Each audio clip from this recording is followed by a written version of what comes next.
kedua dia adalah Dilanku tahun 1991 ini merupakan lanjutan dari novel pertama Dilan bagian pertama dia adalah Dilanku tahun 1990. Jika pada novel pertama bercerita mengenai masa Milea bertemu Dilan dan proses Milea bisa menyukai dan dekat dengan Dilan, maka pada novel kedua bercerita mengenai masa mereka berdua ketika sudah jadi pacar yang dinyatakan dengan lisan dan tulisan bermaterai. Milea pun kembali bercerita tentang kisah percintaannya dengan Dilan seperti orang yang baru jadian pada umumnya. Milea mengalami masa yang indah di SMA sudah resmi jadi pacar Dilan. Ketika guyuran hujan menerpa, Dilan menggunakan motor CB dengan Milea di belakangnya. Milea dengan erat memeluk Dilan. Mereka berdua jalan-jalan menyusui jalan Buah Batu sembari ketawa riang. Itu semua berkat Dilan dan selalu membuat hari-hari Milea bahagia. Jawaban yang diberikan Dilan selalu saja membuat Milea tersenyum. Dilan pun termasuk orang yang cerdas dan pintar di kelasnya. Buktinya dia selalu mendapatkan ranking 1 atau 2. Meski Milea merasa khawatir dengan Dilan yang bergabung dengan geng motor. Karena Milea takut jadi hal yang buruk menimpa Dilan karena geng motor. Ketika itu, sekolah tidak ada kegiatan belajar mengajar. Sebab para guru sedang melakukan rapat untuk mempersiapkan pembagian rapot. Milea merasa tidak enak dengan kejadian Dilan berkelahi dengan Akar. Sebab membela dirinya. Milea merasa takut dan cemas jika nantinya Dilan dikeluarkan dari sekolah. Tiba-tiba datang Tian memberitahu Milea bahwa Dilan berkelahi di warungnya IEM. Milea pun panik dengan berita itu dan langsung menuju ke tempat Dilan berada. Ketika Milea bertanya berkelahi dengan siapa, Dilan malah menjawab agen siapa. Dengan jawaban dari Dilan yang seperti itu membuat Milea kesal dan khawatir apabila terjadi sesuatu lagi dengan pastinya itu. Seperti biasanya, Dilan selalu tenang dalam menghadapi permasalahan. Malahan Dilan sempat-sempatnya bercanda ketika Milea merasa panik. Hal itu sengaja Dilan lakukan supaya meredamkan hati Milea. Sampai pada suatu malam, Milea ditelepon Tian bahwa Dilan sudah tahu orang yang mengeroyok yang disebut Dilan agensi A tempoh hari.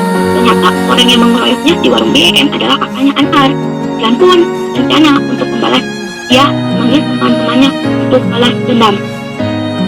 Ketika itu, Milea yang ingin menyusul untuk menggagalkan rencananya Dilan, Milea bingung karena tidak ada kendaraan.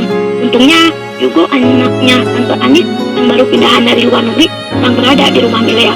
Milea pun berpura-pura mengajak Yugo untuk jalan-jalan. Pada akhirnya, Milea bertemu dengan Dilan. Dia membujuk Dilan supaya membatalkan rencana balas dendamnya dengan ancaman apabila tak menikah, balas dendam akan memutuskan hubungan mereka. Mereka sering berdebat tentang masalah geng motor. Dilan tidak pernah merasa kapok walaupun dia sempat dimasukkan ke penjara 1 minggu dan diusir oleh ayahnya sebab penyerangan antara geng motor. Perasaan Milea yang takut dengan keselamatan kekasihnya itu sangat besar sampai kata putus keluar dari Milea lalu disusul dengan tamparan darinya. Dilan sudah saja tidak mengerti kesedihan melanda hati Milea sebab Dilan tidak suka jika dikekang. Dari peristiwa itu, Dilan menjauh dari Milea sampai dengan selesai sekolah SMA. Milea kembali ke Jakarta dan kuliah di sana, sedangkan Dilan kuliah di Universitas ternama di Bandung.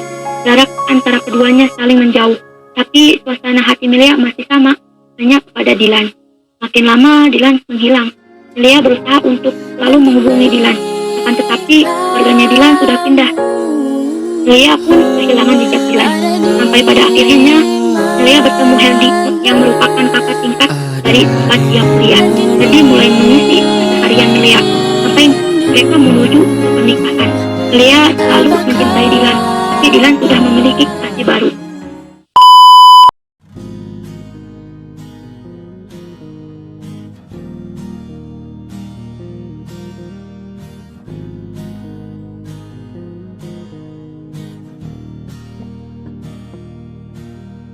Suara motor itu semakin mendekat.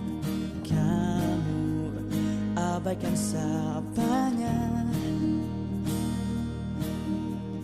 Dia berupaya mencari senyummu dengan rayuan yang pelik.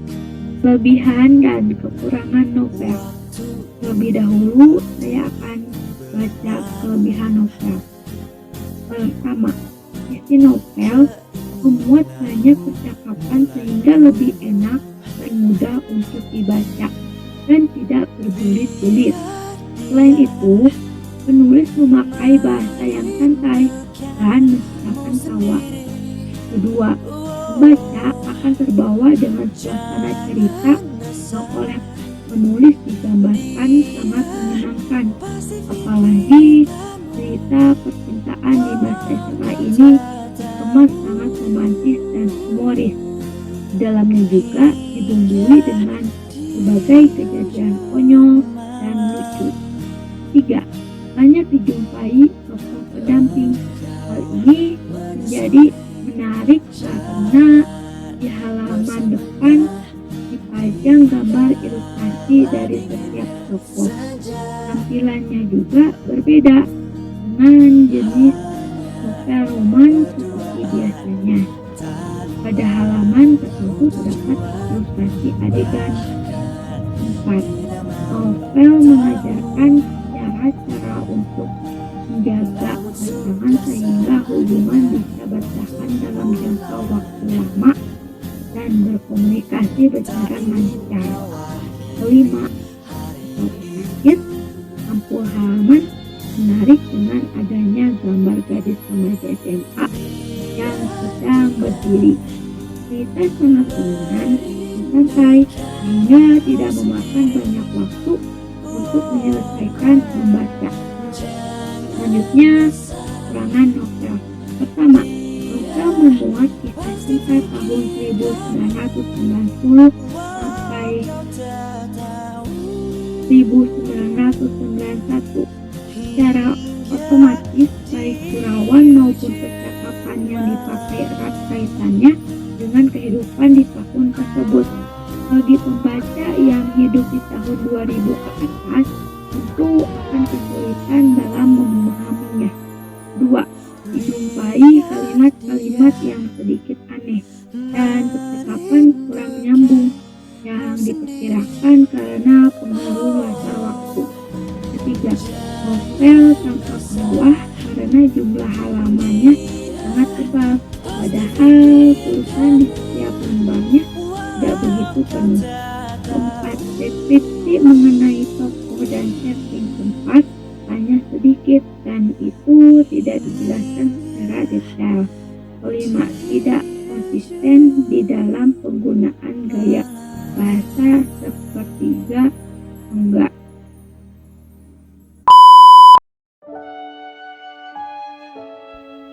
Pertama, mengajarkan bahwa kesederhanaan merupakan dasar kebahagiaan bagi manusia. Kedua, bersikap baiklah pada semua perempuan karena memang sudah kodrat sebagai laki-laki melindungi hak orang perempuan. Ketiga, segala sesuatu yang berasal dari niat pada akhirnya akan berhasil dengan keinginan kita. Keempat, ketika sedang emosi, jangan mengambil keputusan jika tidak ingin ada penyesalan pada akhirnya.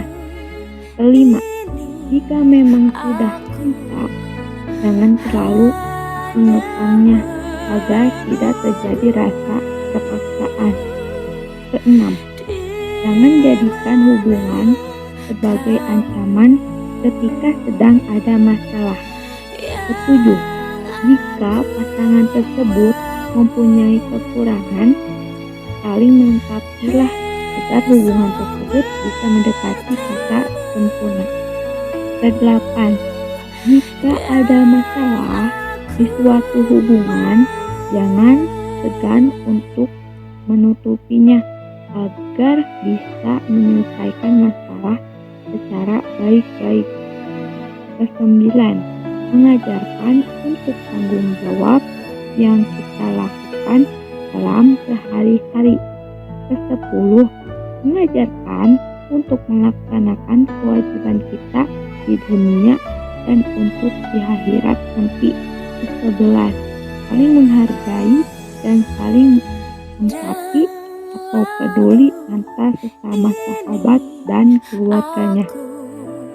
Ke-12 atau terakhir, bahwa pacaran itu belum tentu berjodoh, dan dengan adanya kursus bisa untuk lebih mendewasakan kita dalam menjalin hubungan lagi, maupun itu pacaran atau suami istri dalam sebuah rumah tangga.